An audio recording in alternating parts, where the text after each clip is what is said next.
Assalamualaikum warahmatullahi wabarakatuh. Bismillahirrahmanirrahim. Alhamdulillah wassalatu wassalamu ala Rasulillah wa alihi wa sahbihi wa mawalah ma ba'du. Bapak Ibu, teman-teman sekalian, alhamdulillah sudah materi ke-22, 3 materi terakhir ya yang akan kita tuntaskan dari pembahasan kajian online kita Find Out Rasulullah Habit. Materi ke-22 membicarakan tentang pukul 10 malam. Sudah tahu ya kita ya, pukul 10 malam itu Rasulullah Shallallahu Alaihi Wasallam masih dalam keadaan tidur beliau ya, karena sudah dibahas pada pertemuan yang lalu, pertemuan sebelumnya, bahwa Nabi Shallallahu Alaihi Wasallam tidur pada jam setengah 10 dan sampai dengan jam berapa? Sampai dengan jam 11 ya, jadi setengah 10 sampai dengan jam 11 kurang lebih 1 jam setengah. Kemudian beliau akan bangun untuk melaksanakan sholat malam, sholat tahajud. Kemudian beliau akan tidur lagi 1 jam setengah lagi di akhir malam ya, di penghujung malam akan tidur lagi. Kemudian akan bangun lagi untuk melaksanakan sholat subuh. Jadi beliau tidur, kemudian bangun untuk sholat, kemudian tidur lagi, kemudian bangun lagi untuk sholat lagi. Begitu variasi ibadah Rasulullah SAW di malam hari. Apa hikmahnya? Ulama mengatakan bahwa hal ini untuk membuat jiwa kita tidak bosan ya, karena diselingi, ada selang-seling di antara ibadah-ibadah yang kita lakukan. Tidur, sholat, tidur lagi, sholat ya. Kalau kita mengerjakan satu pekerjaan yang itu saja, tentu ruh kita akan cepat bosan. Ini salah satunya mengapa Nabi SAW membagi 2 jadwal tidurnya di malam hari. Baik teman-teman sekalian, Bapak Ibu sekalian, jadi pukul 22 Nabi masih dalam keadaan tidurnya. Dan sudah dibahas bagaimana, betapa agungnya, betapa indahnya cara Rasulullah SAW ketika tidur. Ya, bagaimana beliau bersiwak, bagaimana beliau dalam keadaan wudhu, bagaimana beliau membaca doa, membaca surat-surat Quran, ya, surat As-Sajdah, surat Al-Mulk, Tabarok, ya, kemudian surat-surat lain, Az-Zumar, Al-Isra, dan seterusnya. Cara beliau menghadapkan badannya ketika tidur, ya, dan lain-lain. Ini menunjukkan bahwa tidurnya Rasulullah SAW itu sungguh mulia. Ya, jadi betapa keagungan baginda Nabi Sallallahu Alaihi Wasallam, bahkan sampai tidurnya saja sangat indah. Ya, tidurnya saja penuh dengan nilai ibadah kepada Allah Subhanahu Wa Taala. Coba bayangkan dengan orang-orang biasa. Banyak orang biasa yang tidak mau dilihat tidurnya oleh orang lain. Ya, misalnya kita nih, kita ada tamu, teman lama nginep di rumah, tentu kita nggak mau dong kita lagi kelihatan tidur ya. Saya mau tidur nih, tolong jangan dilihatin ya, nanti kalau saya sedang tidur. Begitu pasti kita pesan. Kenapa? Karena keadaan kita tidur tentu tidak bagus ya, tentu bukan sesuatu yang baik untuk diketahui oleh orang lain. Ya, kita nggak suka orang lain mengetahui cara kita tidur. Tapi Rasulullah Shallallahu Alaihi Wasallam, beliau menunjukkan bagaimana cara tidur beliau yang baik, mengajarkan seperti itulah tidurnya beliau, ya. Dan sampai dengan hari ini kita mengikuti daripada kebiasaan-kebiasaan beliau tersebut ya, Shallallahu Alaihi Wasallam. Ini menunjukkan betapa agungnya, betapa mulianya baginda Nabi Shallallahu Alaihi Wasallam, sampai tidurnya saja itu mulia, tidurnya saja itu berpahala di sisi Allah Subhanahu Wa Taala. Dan memang teman-teman sekalian, dari seluruh kegiatan Rasulullah Shallallahu Alaihi Wasallam itu memang tidak ada yang disembunyikan. Bagaimana beliau makan, bagaimana beliau tidur, bagaimana beliau mandi, bagaimana beliau berkumpul kepada istrinya, bagaimana beliau bertamu, bagaimana beliau ibadah, semuanya tidak ada yang ditutup-tutupi. Satu aktivitas pun tidak ada yang tidak kelihatan oleh umatnya ya, melalui jalur-jalur para sahabat maupun para istri-istri beliau yang meriwayatkan aktivitas beliau Shallallahu Alaihi Wasallam ya. Mengapa begitu? Karena Rasulullah memang Shallallahu Alaihi Wasallam memang bertugas, misi beliau itu salah satunya adalah mengajarkan kita, menuntun kita dalam kehidupan sehari-hari. Sejak bangun tidur sampai mau tidur lagi, bahkan ketika kita lagi tidur, semuanya harus diajarkan oleh Nabi Shallallahu Alaihi Wasallam. Seperti apa? Makan kita seperti apa? Maka Nabi mengajarkan. Nabi di depan para sahabat memperlihatkan cara makan beliau. Ya, kemudian mandi kita seperti apa? Mandi junub yang kita kita amalkan sekarang itu kan dari Nabi Shallallahu Alaihi Wasallam. Ya, kemudian doa kita ketika kita berkumpul dengan istri kita, apa yang kita baca, semuanya dari Nabi Shallallahu Alaihi Wasallam. Tidak ada yang ditutup-tutupi. Dari 24 jam tidak ada 1 jam pun yang kita nggak tahu sedang apa Nabi Shallallahu Alaihi Wasallam. Ya, ini luar biasa bagaimana akhlak beliau itu bermanfaat sekali, ya, itu betul-betul kepakai sekali. Semua yang kita lakukan itu sudah ada contohnya dari Nabi Muhammad Shallallahu Alaihi Wasallam. Jadi ini hikmah berikutnya, ketika kita belajar bahwa sampai dengan tidurnya saja, sampai dengan tidurnya Nabi itu begitu detail, begitu rinci, begitu cermat. Dari situ kita mengambil hikmah. Ternyata Rasulullah SAW sudah memberikan seluruh panduan dalam aktivitas sehari-hari kita. Sudah ada contohnya.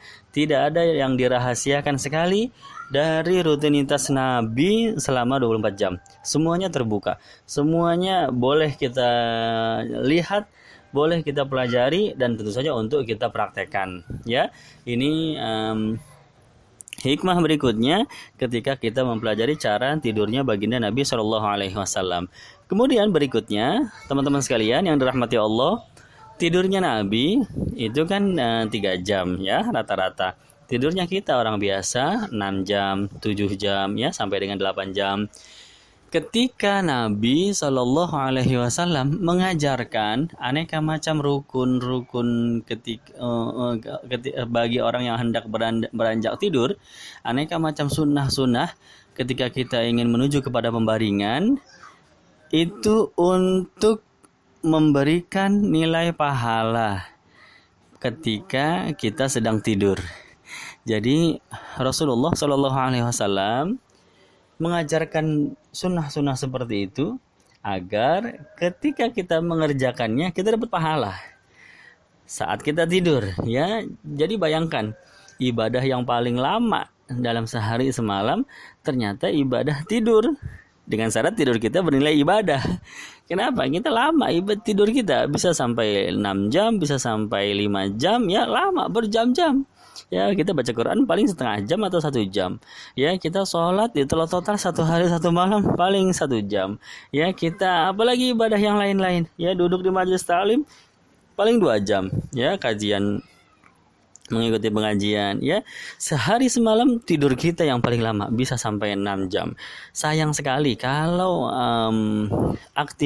kalau kegiatan yang lama ini tapi tidak ada nilainya, tidak ada nilai ibadahnya di sisi Allah Subhanahu wa taala. Maka Rasulullah sallallahu alaihi wasallam mengajarkan begini loh caranya tidur agar nanti tidur sampean itu dapat nilai ibadah. Selama tidur, malaikat senantiasa mencatat nilai ibadah, mencatat kita sedang melakukan pekerjaan ibadah. Begitu ya. Jadi teman-teman, Bapak Ibu sekalian, ini praktekin deh. Ya, sayang sekali umur kita habis tapi tidak ada nilai ibadahnya. Inilah dia hikmahnya ketika Rasulullah Shallallahu Alaihi Wasallam mengajarkan sunnah-sunnah, adab-adab, ya, dengan sangat detail bagaimana caranya seorang mukmin itu ketika mau tidur. Ya, baik. Kemudian pada pertemuan yang lalu sudah kita singgung bahwa sifat tidurnya Rasulullah SAW, beliau matanya terpejam tetapi hatinya dalam keadaan sadar. Matanya merem tapi hatinya tidak pernah lalai. Hatinya selalu ingat kepada Allah. Tanamu aini wala yanamu qalbi. Ya. Sesungguhnya mataku ini memang tidur tetapi hatiku tidak pernah tidur. Dan ini salah satu sifat khusus bagi baginda Nabi Muhammad SAW yang memang Allah menciptakan Rasulullah dalam keadaan seperti itu. Hatinya selalu ingat kepada Allah. Ya, dan ini mudah bagi Allah. Ya, bahkan Allah menciptakan malaikat itu nggak pernah tidur sepanjang umurnya. Tidak pernah makan, tidak pernah minum, tidak pernah tidur. Malaikat itu ribuan tahun usia mereka dalam keadaan seperti itu. Mudah bagi Allah Subhanahu wa taala. Jadi kita tidak perlu memikirkan terlalu kritis. Bagaimana bisa manusia biasa tidur, yang namanya tidur ya sudah, kita kan lalai. Ya, kita tidur pasti kita dalam keadaan lalai. Bagaimana bisa Nabi SAW tidur tapi hati beliau tidak lalai? Hati beliau dalam keadaan ingat kepada Allah. Nah, ini dari kekuasaan Allah Subhanahu wa taala. Apa hikmahnya? Mengapa Allah menciptakan seperti ini? Para nabi dan para rasul ya. Para nabi dan para rasul itu mereka tidur tapi tidak dalam keadaan lalai. Mengapa begitu? Karena ada kalanya wahyu Allah turunkan kepada para nabi dan para rasul dalam keadaan tidur mereka, di dalam mimpi mereka, ya. Jadi para nabi dan para rasul itu menerima wahyu, boleh jadi ada kalanya ya, terkadang itu dalam tidur. Ya, contohnya siapa? Contohnya Nabi Allah Ibrahim. Nabi Allah Ibrahim menerima wahyu dari Allah untuk menyembelih putranya, Nabi Allah Ismail. Kapan menerima wahyunya? Di dalam tidur. Oleh karena itu, ketika para nabi dan para rasul, kalau mereka tidur dalam keadaan lalai seperti tidurnya kita manusia biasa ya, maka batal wahyu tersebut ya akan diragukan ya, betul apa enggak wahyu itu ya. Maka tidurnya para anbiya itu dalam keadaan hati mereka tetap sadar ya. Nabi Allah Ibrahim dalam Quran Allah menyebutkan qad saddaqtar ru'ya innaka dzalika najzil muhsinin ya. Qad saddaqtar ru'ya, sungguh telah benar mimpimu wahai Ibrahim.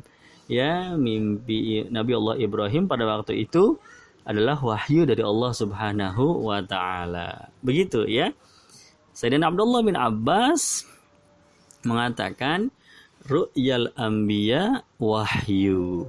Mimpinya para nabi itu adalah wahyu dari Allah Subhanahu wa taala. Demikian pula apa yang terjadi pada baginda Nabi Muhammad SAW. Dalam tidurnya ketika menerima mimpi ya, itu wahyu dari Allah ya. Maka para nabi dan para rasul, baginda Rasulullah SAW tidur dalam keadaan hati mereka tetap terjaga. Mata mereka terpejam, fisik secara biologis beristirahat, tetapi hati mereka selalu dalam keadaan ingat kepada Allah Subhanahu wa taala. Contoh wahyu yang diterima oleh baginda Nabi SAW di dalam tidurnya ya, ketika Allah memperlihatkan bagaimana Nabi kelak akan menduduki kota Mekah. Ya, Nabi kan terusir dari kota Mekah, maka beliau hijrah ke Madinah. Begitu pula para sahabat ya, seluruh sahabat terusir dari kampung halaman mereka, kota Mekah, sahabat muhajirin, ya, mereka pindah ke Madinah. Maka Allah mewahyukan kepada Nabi, kelak suatu saat nanti Mekah akan kembali ke pangkuan kaum muslimin. Laqad sadaqallahu rasulahur ru'ya bil haqqi la tadkhulunnal masjidal haram insyaallah aminina muhallikina ru'usakum wa muqassirina la takhafun. Dalam Quran kan begitu. Laqad sadaqallahu rasulahur ru'ya. Sungguh Allah telah betul-betul memberikan wahyu yang jelas, mimpi yang jelas ya, memberikan mimpi yang jelas kepada Rasulnya dengan sebenar-benarnya. Apa artinya? Mimpi tersebut adalah wahyu dari Allah Subhanahu wa taala ya. Begitu. Jadi tidurnya para nabi dan tidurnya para rasul ya, termasuk Rasulullah SAW, tidak boleh dalam keadaan lalai, karena salah satu keadaan Allah menurunkan wahyu kepada nabinya, kepada rasulnya, itu bisa jadi dalam mimpinya mereka, mimpinya para nabi dan para rasul. Ada contoh yang lainnya, misalnya ketika Rasulullah SAW menerima perintah dari Allah untuk menikahkan Aisyah radhiyallahu anha. Ya, itu dari mimpi. Maka Nabi mengatakan suatu hari kepada Sayyidah Aisyah, "Ara'aituki fil manami marratain." Wahai Aisyah, sesungguhnya aku telah melihatmu sebelum menikah ya. Sebelum menikah, sebelum Nabi meminang kepada ayahnya Sayyidina Abu Bakar, Nabi sudah melihat Sayyidatuna Aisyah 2 kali di dalam mimpinya. Di mana pada mimpi tersebut Rasulullah SAW bertemu dengan malaikat Jibril dengan seseorang yang tertutup kain wajahnya. Kemudian kata malaikat Jibril, "Ya Rasulullah, beliau adalah istrimu kelak." Maka Nabi membuka daripada kain penutup wajah tersebut, ternyata Sayyidatuna Aisyah di sana. Ya, jadi ini adalah salah satu wahyu yang Allah berikan kepada Nabi Muhammad dalam mimpinya, yaitu perintah untuk menikah kepada Sayyidatuna Aisyah radhiyallahu anha. Begitu. Jadi Rasulullah SAW, kekhususan beliau dibandingkan dengan kita orang biasa, beliau tidur dalam keadaan matanya terpejam, tubuhnya secara biologis beristirahat, tetapi hatinya tetap sadar dan ingat kepada Allah Subhanahu wa Ta'ala. Baik teman-teman sekalian, Bapak Ibu yang dirahmati Allah, dengan demikian kita bisa mengambil benang merah bahwa tidak semua keadaan yang dialami oleh baginda Nabi bisa kita ikuti ya. Contohnya mimpi beliau itu sebenar-benarnya mimpi karena datangnya dari Allah, merupakan wahyu. Tapi sebaliknya kalau terjadi pada kita, belum tentu mimpi tersebut adalah mimpi yang benar. Bisa saja mimpi itu hanya bunga tidur, bisa pula berasal dari syaitan, atau memang ada kemungkinan itu mimpi yang benar. Ya, maksudnya yang datang dari Allah Subhanahu wa Ta'ala, tapi bukan berupa wahyu ya, karena kita hanya manusia biasa. Tapi kalau datang kepada Rasulullah SAW, sudah pasti wahyu. Ru'yal anbiya wahyu. Baik, demikian kebiasaan Nabi SAW. Pada pukul 22, beliau masih dalam tidurnya yang sangat mulia, yang sangat agung dan sangat terhormat. Mudah-mudahan bermanfaat kajian kita pada kesempatan kali ini.